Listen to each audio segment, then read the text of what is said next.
봉독하도록 하겠습니다. 시작. 그때 요한의 제자들이 예수께 나와 이르되 우리와 바리새인들은 금식하는데 어찌하여 당신의 제자들은 금식하지 아니하나이까?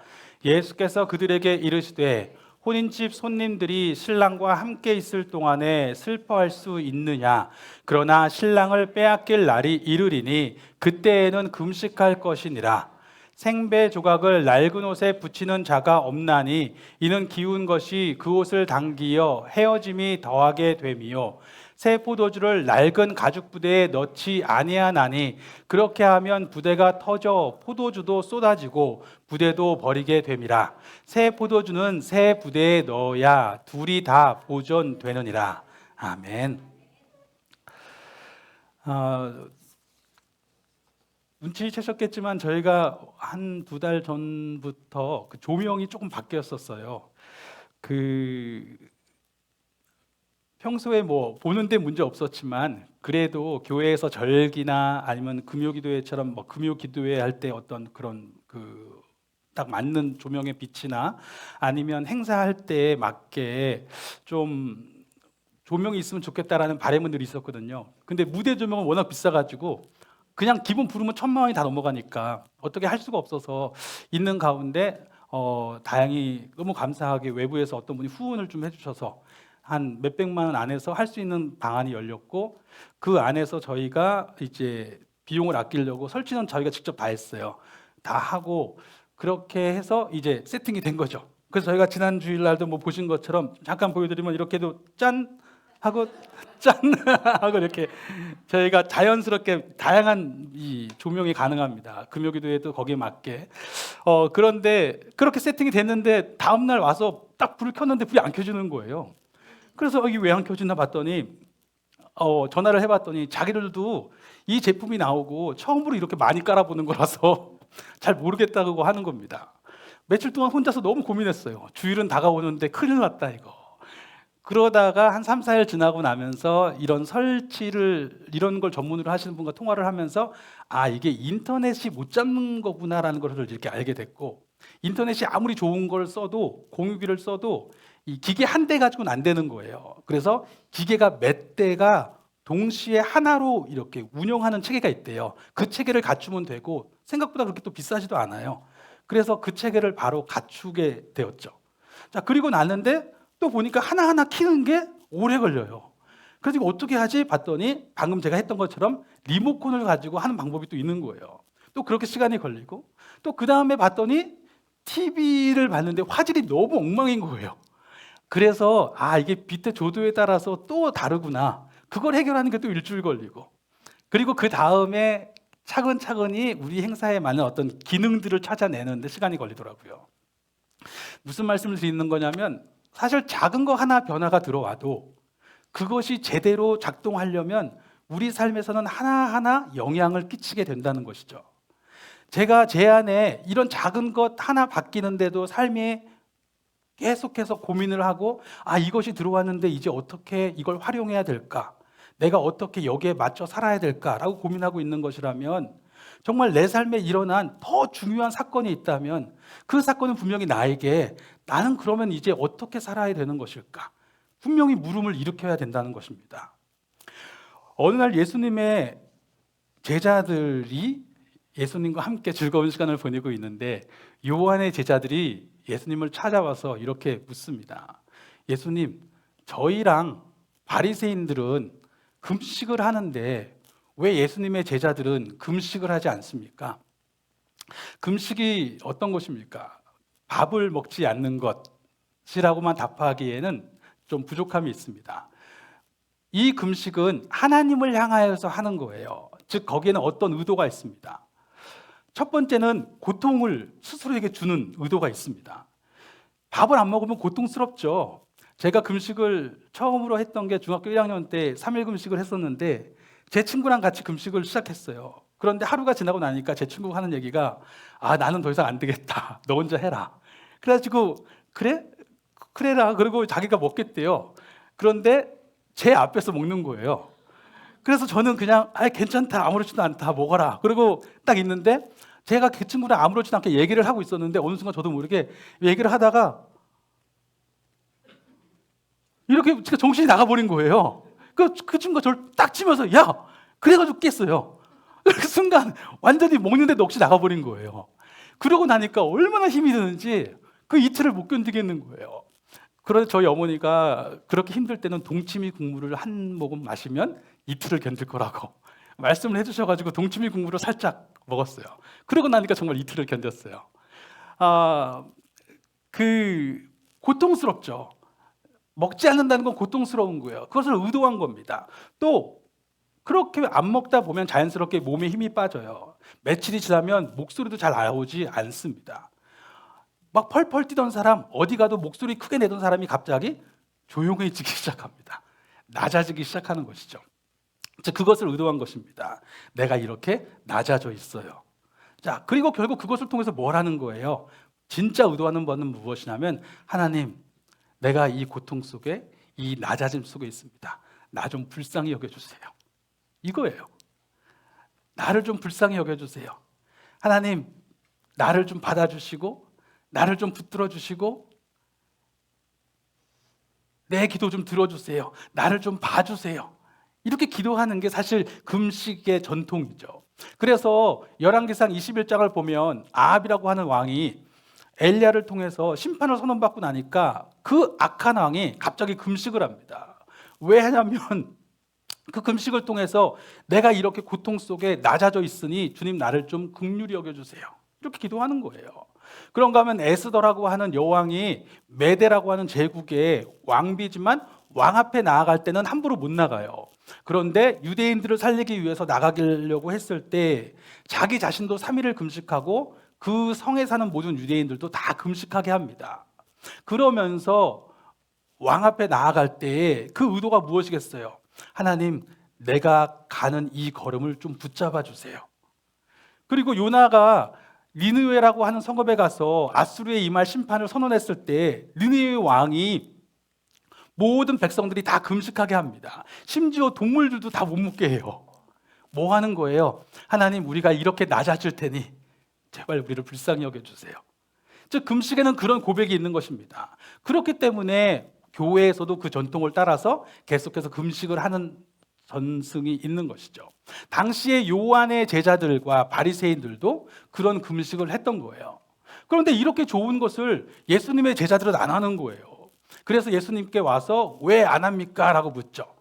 근데 그때 예수님이 하시는 말씀이 지금 내 제자들은 신랑과 함께하는 혼인집 손님들의 기쁨을 누리고 있는 중이다 라고 이야기하시는 겁니다.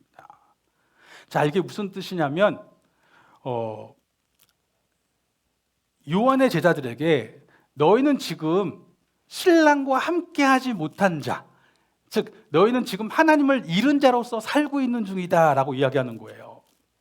자, 금식이라고 하는 것은 아까 말씀드린 것처럼 그렇게 하나님 나 좀 봐주세요, 내 기도 좀 들어주세요, 나를 불쌍히 여겨주세요 라고 고백하는 거예요. 자, 그렇다면 그것은 무엇을 의미하는 거예요? 다른 한편으로는 나는 지금 하나님이 나와 함께 하심을 느낄 수 없습니다. 하나님이 지금 나를 용납하심을 내가 느낄 수 없습니다. 하나님이 나를 붙잡고 계심을 내가 알 수 없습니다. 하나님이 나를 보고 계심을 내가 알 수 없습니다. 이 고백이 담겨 있는 거예요.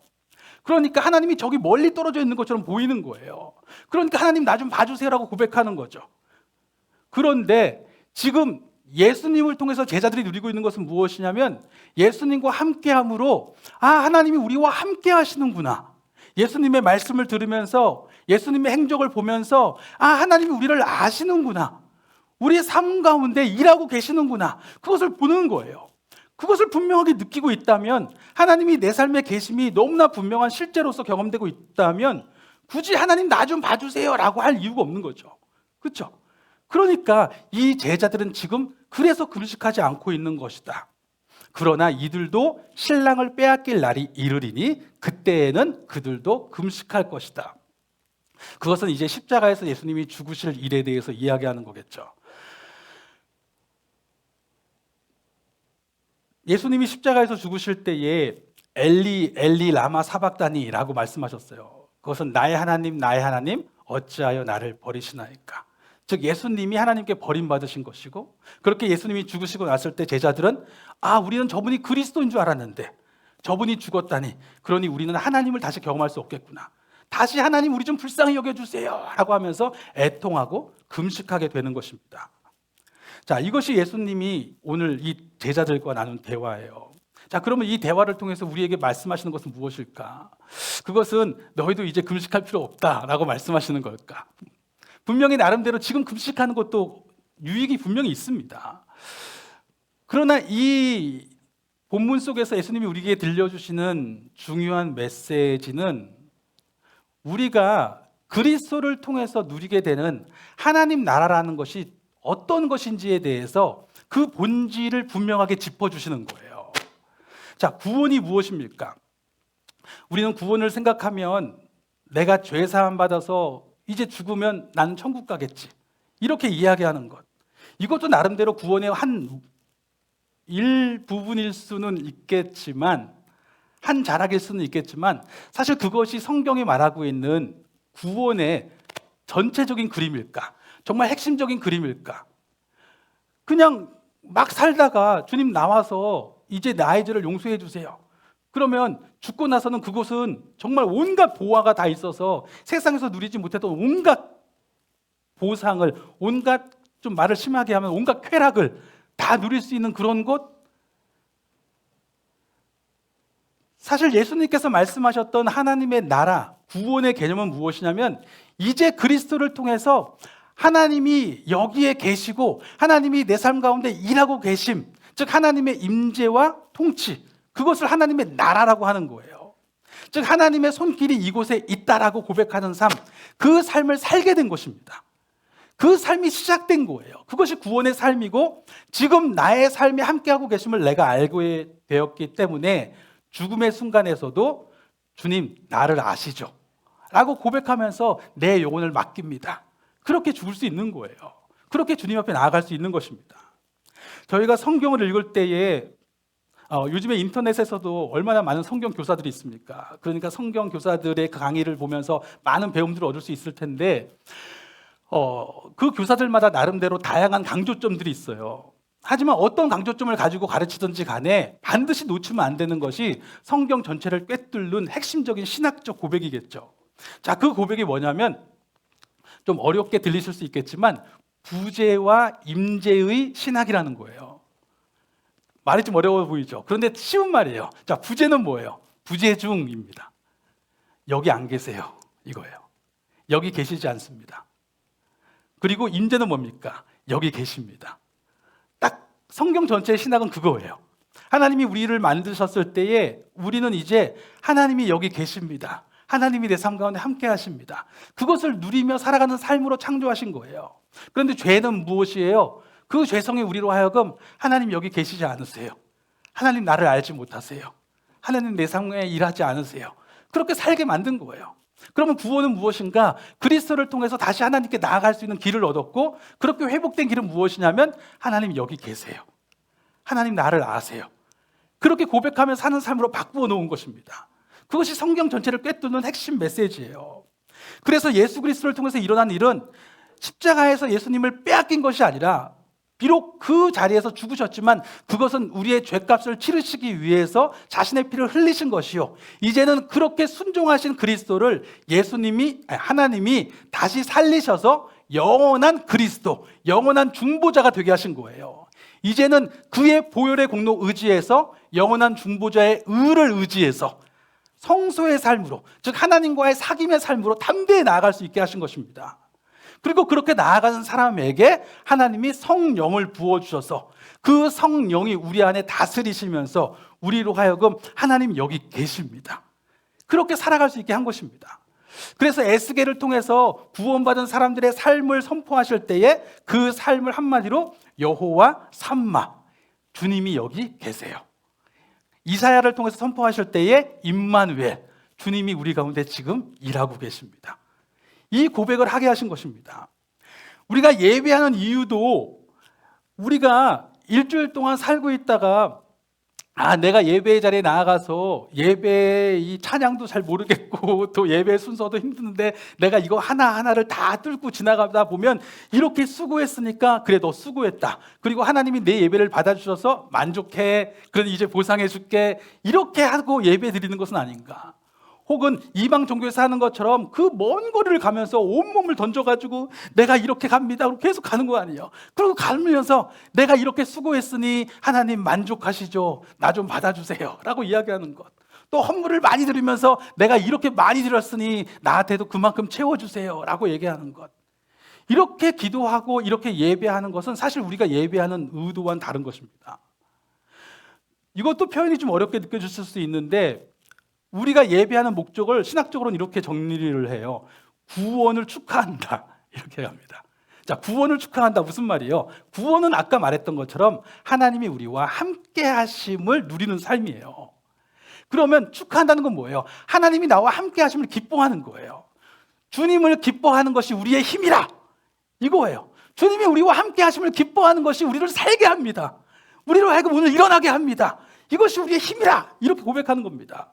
그래서 예배는 주님이 우리와 함께함을 기억하기 위해서 예배드리고 그것에 대해서 함께 하시는 주님의 음성을 듣기 위해 말씀을 듣고 그분께 우리의 마음을 아뢰는 기도를 드리고 또 헌금을 드림도 단순히 이거 드리니 많이 채워주세요가 아니라 내가 주님이 나와 함께 하심으로 그리스도의 몸이 되었으니 주님이 나에게 원하시는 삶을 하나님 나라의 삶을 나를 살리고 남을 살리는 삶을 우리가 함께 살기 원합니다라고 해서 드리는 거예요. 즉 그 모든 고백 가운데는 우리에게 있는 이 구원을 축하하는 고백이 담겨져 있는 것입니다. 우리가 교회 안에서 양육하는 것도 제자 양육하고 성경 공부를 하고 이 모든 것들이 그렇게 해야만 하나님이 나와 함께 하시기 때문에 하는 것이 아니라 하나님이 이미 나와 함께 하시는데 내가 그거 더 잘 누리고 싶어서 우리가 성경통독 120일 이제 신약에 들어왔어요. 100일이 넘었어요. 이제 며칠 안 남았습니다. 야, 제가 이거 시작할 때 우리 김순자 성도님께서 여기까지 따라오실 거라고 상상을 못했는데 제일 열심히 하시고 제일 막 감격으로 하시고 그거 보면서 제가 막 감격이에요. 진짜. 진짜 그렇게 한 분 한 분 하시는 걸 보면서 그렇게 하는 것도 뭐예요? 그거 120을 다 끝내야 주님이 나와 함께 하시기 때문이 아니라 나와 함께 하신 주님과의 사귐을 더 깊이 누리기 위해서 더 풍성하게 누리기 위해서 하는 것입니다. 결국 복음은 무엇이냐면 내가 이제 그리스도와 연합함으로 그리스도께서 주님인 자기와 함께 하심을 신뢰하며 사셨던 것처럼 나도 나와 함께 하시는 주님을 신뢰하며 살아가게 된 거예요. 그래서 성경 전체가 선포하고 있는 복음은 딱 한마디로 이렇게 정의할 수 있습니다. 두려워 말라. 내가 너와 함께 함이라. 놀라지 말라. 내가 너의 하나님이 됨이니라.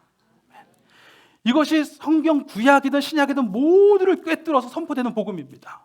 모세가 이집트를 향하여서 나아갈 때에, 여호수아가 가나안을 향하여서 나아갈 때에, 사사들이 외적들을 향하여서 싸워야 됐을 때에, 열왕들이 그 백성들 앞에서 다시 돌아와야 됐을 때에, 학개가 포로 기회한 자들을 이끌고 다시 성전을 건축해야 됐을 때에 계속해서 하나님이 선포하시는 말씀이 두려워 말라. 내가 너와 함께함이라.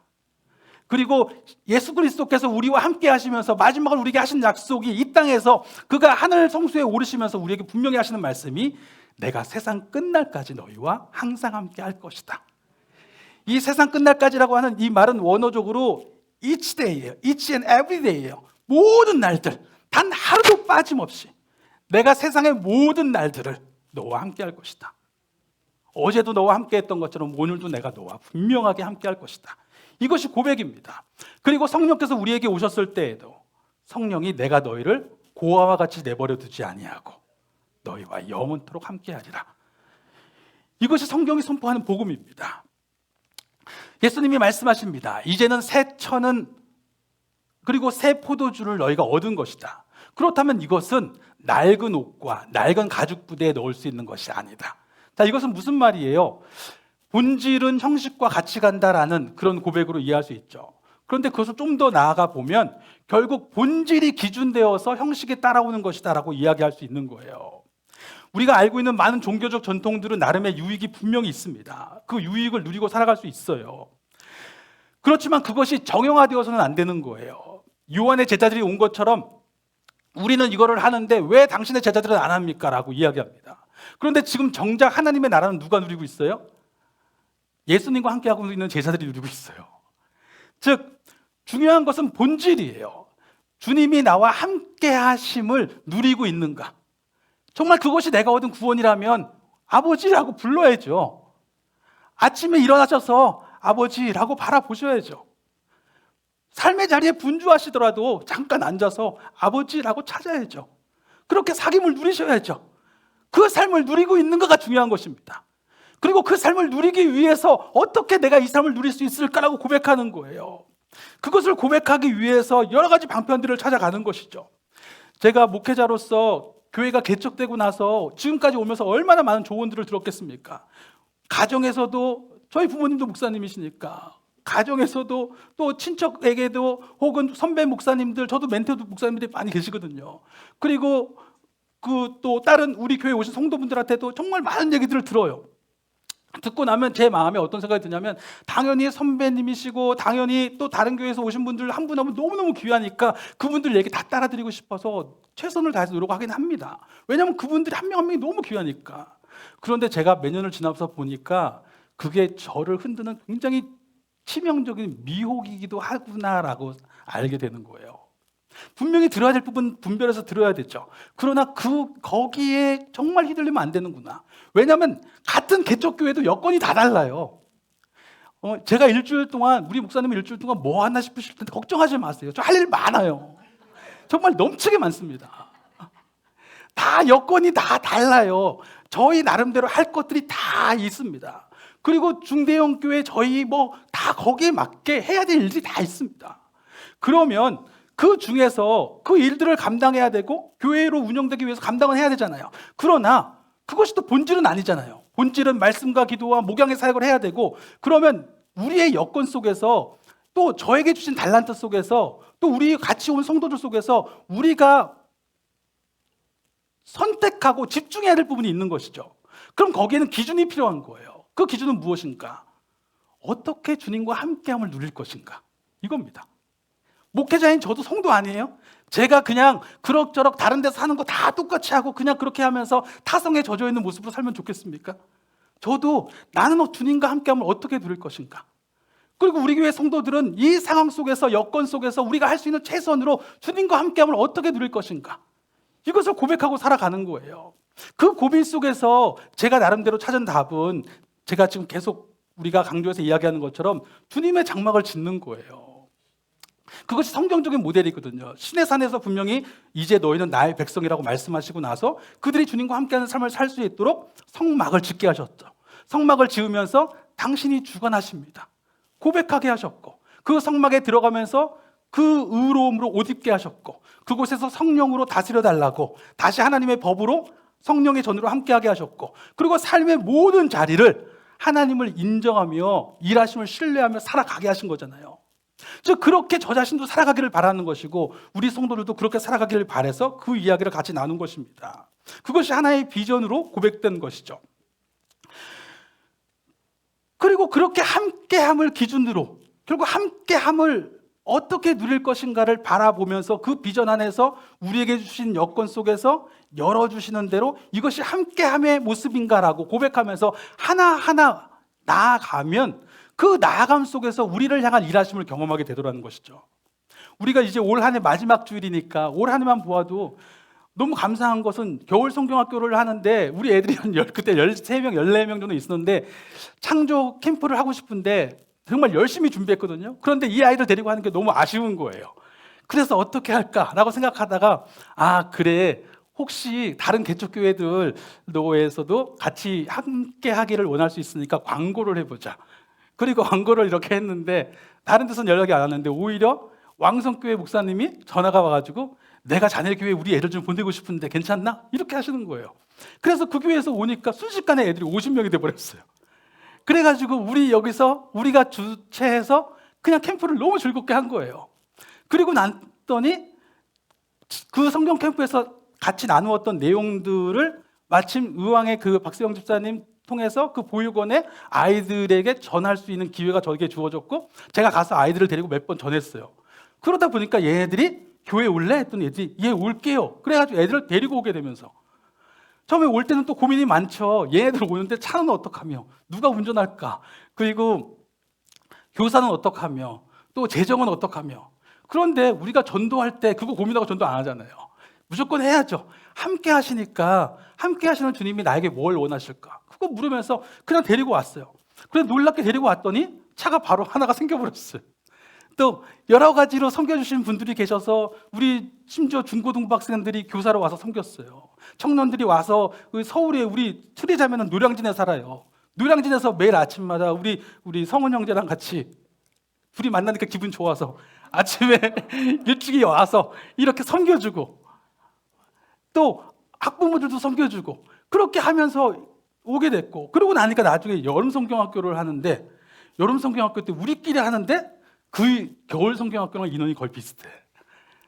얼마나 감사해요. 그러면서 또 우리 교회에 원래 2부에 나오던 아이들도 또 계속해서 부흥하기 시작하고, 그러면서 정말 우리에게 원하시는 것은 어떤 모양을 갖춰야 되지, 이걸 묻는 게 아니라, 교회는 어떤 모양이어야 되지, 이게 아니라 주님이 우리와 함께 하심에, 함께 하시는 주님이 우리에게 뭘 원하시지, 그거를 묻는 것이구나를 다시 한번 고백하는 것입니다.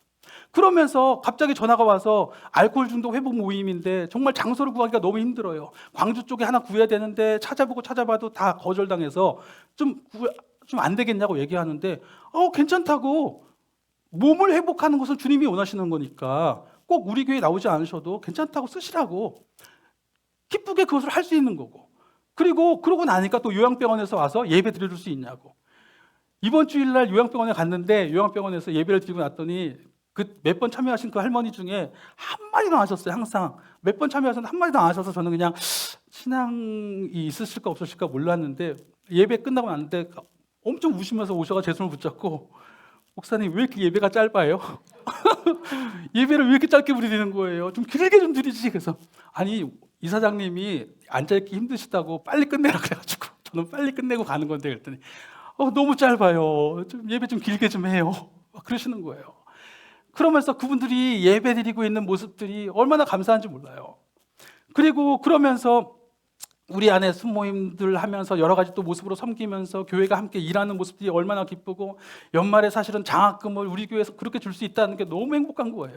성도분들 한 분 한 분이 그렇게 섬겨주신 게 너무 기쁘고, 또 우리가 구제헌금을 다른 데 보내고 성경금을 보내는 게, 다음 주에 재정 발표하겠지만 저희가 성경금을 예산 세운 거에 한 2배를 썼다니까요. 그리고 교육비도 예산 세운 거에 2배를 썼어요. 너무 좋잖아요. 너무 좋지 않아요? 그렇게 하나님이 우리로 하여금 일하게 하신 거잖아요. 그런데 그런 기준이 그냥 우리가 처음부터 어떤 모양이어야 돼, 이게 아니라 그냥 우리에게 주신 여건 속에서 어떻게 하나님과 함께 할 수 있습니까? 그 하나님과 함께하면 우리에게 주어진 삶인데 내가 이 사귐을 누리고 있습니까? 그러면서 그 사귐의 자리로 나아가고, 아버지, 나와 함께 하시는 아버지와 사귐을 누리는 가운데 내게 원하시는 게 뭔지, 우리에게 열어주시는 게 뭔지 물으면서 나아가고, 그러면서 하나님의 일하심을 보고 그 삶을 우리가 누릴 수 있기를, 그것이 2024년에도 우리의 고백이 되기를 원합니다. 성도로서, 제가 교회의 예를 들었지만 성도로서 각자도 다 똑같은 것입니다. 여러분들이 365일 동안 매일같이 보아야 될 사람은 저의 얼굴이 아니에요. 제가 아닙니다. 바로 여러분과 함께 하신 주님이에요. 늘 내 곁에 계신 주님을 바라보고 그 주님께 사귐으로 나아가고, 주님이 원하심 가운데 그렇게 나의 삶의 자리를 걸어갈 수 있기를, 그래서 주님께서 그 삶이 왜 생명이고 왜 행복인지를 보게 하시기를 예수 그리스도의 이름으로 축원합니다.